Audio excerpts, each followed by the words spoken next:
ప్రియమైన దేవుని బిడ్డలారా, శుభోదయం. మీకును మీ కుటుంబములకును మన ప్రభువును రక్షకుడునైన యేసుక్రీస్తు ప్రభువుల వారి అత్యున్నతమైన నామములో మీకు శుభములు కలుగునుగాక. లేఖన ముత్యాలు నీ సత్యపు వెలుగులో. ప్రియులారా, ప్రకృతిలో నుండి మనకు పాఠములను నేర్పిస్తున్న యేసుక్రీస్తు ప్రభువుల యొక్క ఉపమాన బోధనలను మనము ధ్యానిస్తున్నాము. ఈ దినములలో ప్రకృతి నుండి మనము నేర్చుకొనవలసిన పాఠములను మానవాళి మరిచిపోయిన పరిస్థితులలో తిరిగి మన సృష్టికర్త నేర్పిన ఉపమాన బోధనల వైపు మన మనస్సులను మళ్లించుకుందాము. అందుకు తగిన జ్ఞాన వివేచనను పరిశుద్ధాత్మ దేవుడు మనకు అనుగ్రహించునుగాక. ఏమనగా, సృష్టికర్త అయిన దేవుడు మానవాళి కోసం ప్రకృతిలో వ్రాసి ఉంచిన వర్తమానములను మనము పరిశుద్ధ విశ్రాంతి దినమనాడు అధ్యయనము చేయవలెను. ఈ ఉపమానములను రక్షకుడు ఎక్కడ చెప్పారో అనగా పొలములలో, చెట్ల తోపులలో, ఊరు బయట, ఆకాశం క్రింద, పచ్చిక బయళ్లలో, పుష్పాల నడుమ వీటిని ప్రతి మానవుడు అధ్యయనం చేయాలి.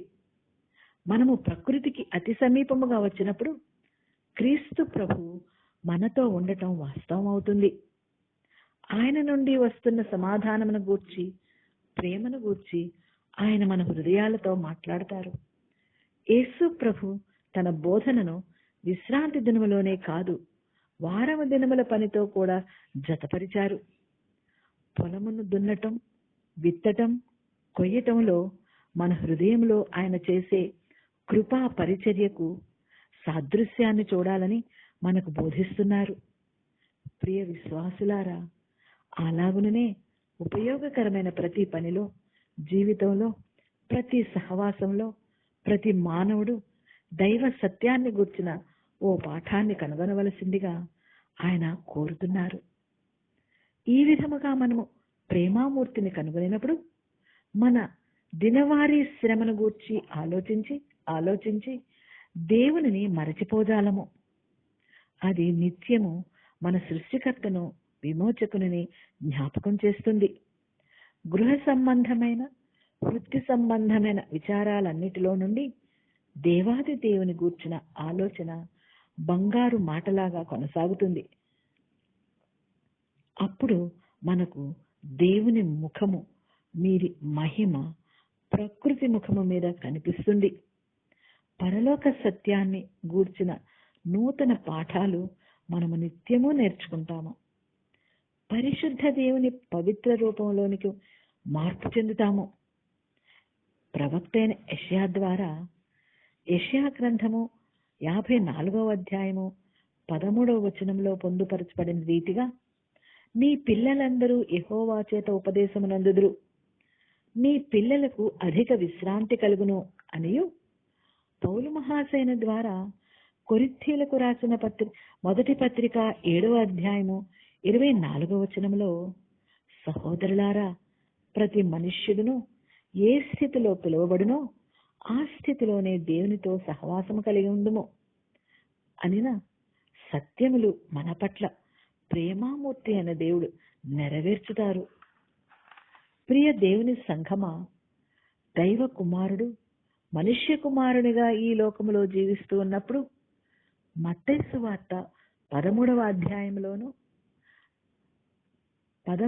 అధ్యాయములోని 1 నుండి 9 వచనములలోను, మార్కు సువార్త 4వ అధ్యాయము 1 నుండి 20 వచనములలోను, లూకా సువార్త 8వ అధ్యాయము 4 నుండి 15 వచనములలోను తెలియజేయబడిన విత్తువాడు విత్తుటకు బయలువెళ్ళును అను ఉపమానమును కొంత లోతుగా గ్రహించుదాము.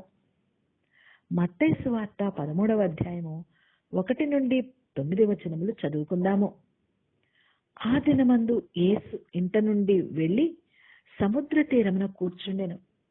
బహు జన సమూహములు తన యొద్దకు కూడి వచ్చినందున ఆయన దోణి ఎక్కి కూర్చుండెను.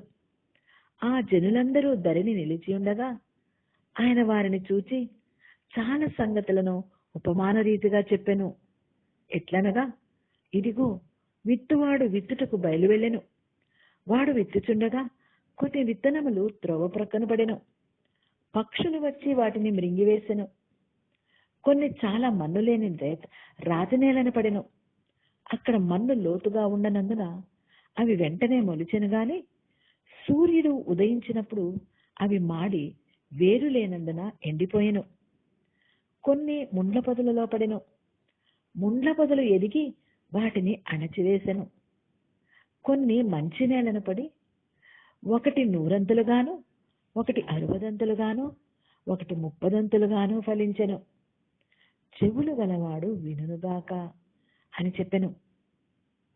ప్రియ సహోదర సహోదరీలారా, ఈ విషయంలోనే క్రీస్తు ప్రభు శిష్యుడైన మార్కు సువార్త 4వ అధ్యాయము 1 నుండి 20 వచనములలోను, వైద్యుడైన లూకా సువార్త 8వ అధ్యాయము 4 నుండి 15 వచనములలోను పొందుపరిచి ఉన్నారు. మహోన్నత వ్యవసాయకుడైన ప్రభువు పరలోక రాజ్య విషయములను తన ప్రజల నిమిత్తం తాను చేసే పరిచర్యను ఉపమానం ద్వారా ఉదహరిస్తున్నారు. పొలంలో విత్తనాలు చల్లే వ్యవసాయకునిలా ఆయన పరలోక సత్య విత్తనాల్ని వెదజల్లటానికి ఈ భూమికి దిగివచ్చారు. ఆయన ఉపమాన బోధనే విత్తనం. దానితోనే కృపామయుడు ప్రశస్తమైన కృపా సత్యాల్ని నాటారు. విత్తువాడు ఉపమానాన్ని దాని సామాన్యత కారణంగా ఎవరు అంతగా పట్టించుకోవడం లేదు.